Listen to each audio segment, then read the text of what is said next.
Hello, everybody, and welcome to lesson 6.3 of this fabulous jQuery unit.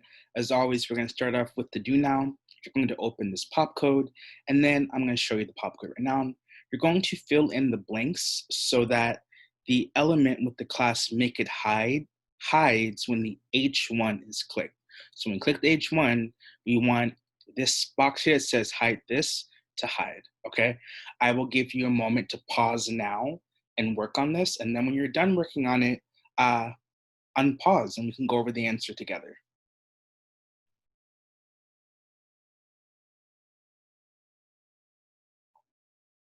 Okay, I assume that you've unpaused at this point. So we are going to go over the answer to this together. So we want to make it so that when I click the H1, this box hides. Okay, the first thing that we need to think about is what is my first selector going to be?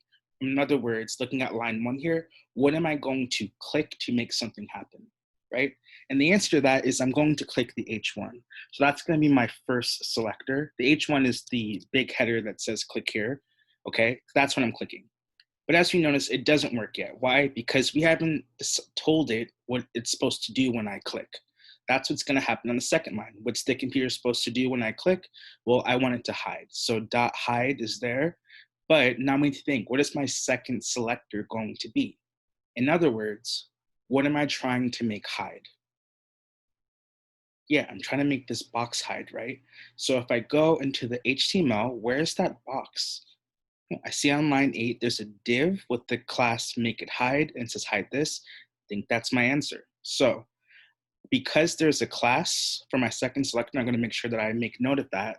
So I'm going to put dot make it hide. Let's see if this works. And it does. Exactly. There we go. So we chose our selectors. We have our event clicking. We have our action hiding. And speaking of actions, what we're going to learn about today is coders will use jQuery actions to make HTML elements toggle, slide, hide, and fade. And the key vocabulary here is jQuery actions, .toggle, .slide, and .fade. So one thing that we learned last lesson, lesson 6.2, is that we learned two different kinds of actions, show and hide, right? But as I mentioned in that lesson, there are many different things that you can do with jQuery to make it interactive, not just showing and hiding. So let's go through some of these, let's check out this demo and see the different kinds of jQuery actions that there are out there, okay? We know hide and show, so hide will hide the image, show will show the image. But all these other ones are new ones, which we might not have heard of before. There's toggle. We'll talk more about what toggle does in a second. Slide up, slide down, slide toggle. Mystery still. Fade out, disappear, beautiful. Fade in, and then fade toggle. So one thing to note is that if the image or whatever element in HTML is already being showed, like it's already displayed, pressing show is not going to do anything. Same with slide down, same with slide down because it's already down, and same with fade in because it's already in, right? So what toggle does, that kind of gives us a hint of what toggle does. You notice how when I press the button once, it will show, and then I press the button another time, it will hide. Toggle, what do you think toggle does based on this knowledge? I'll use slide toggle too. And fade toggle. What do you think toggle does? Yeah, toggle makes it so that I can make the image appear and disappear within the same button. I don't have to press hide and then show. I can just press toggle, all right?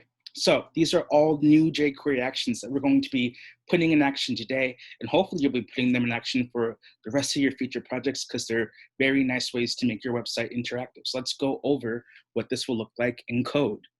So jQuery actions, just to review, tell the HTML element that you select what to do, okay? So in this example of code in this gray box, right, what is the action? Based on the action that has been chosen, what's going to happen to the image? Like when you click the element with the class stop button fade out, what's going to happen to that image? Yep, it's going to fade out, okay? Because that's what the jQuery action that was selected here. And so that's what's going to happen to selector. based on the jQuery action that we've chosen, right? And as we know, that goes in the second line of code. The action will always go after the first line. Okay, so we talked about how there are different kinds of actions that we went over. The one thing to note is all of this is going to look relatively the same. The only thing that we're really changing today is the action that we choose. So this is illustrating slide up and slide down. And this is illustrating fade in and fade out. What today is going to be a really good opportunity for you to do is to practice writing out these are called click handlers, to practice writing these out, right? Because it takes practice to get used to the syntax, remembering to add your semicolons, your parentheses, your dollar signs, right? So this is a good chance for you to learn new jQuery actions, but also practice how to write out these click handlers so that you can add this interactivity to your website easily, okay? So here they are. Here are all the different animations that we're going over today, because these are animations really. And notice how each one has a way of showing an element, hiding an element, or making an element disappear, and has a toggle feature wherein in the same button you can make it show and hide, right? That's one thing to keep in mind as you're looking at these, but use this as a reference guide as you're adding these to your websites to know what kind of action to use. Okay, we kind of already talked about this, but go ahead and answer it for yourself. What is the difference between .hide and .toggle? Just answer this question for yourself. Think about it, ruminate, ponder. Okay, you're done pondering. So .hide would make an image disappear forever, or at least until you press a show button or you refresh the page, right?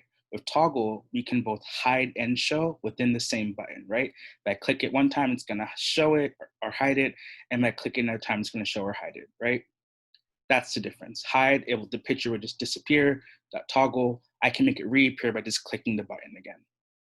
Okay, so now we're going to try this out with a guided practice. We're going to try to make, in this mini website here, we want this picture of this big fluffy dog to fade out.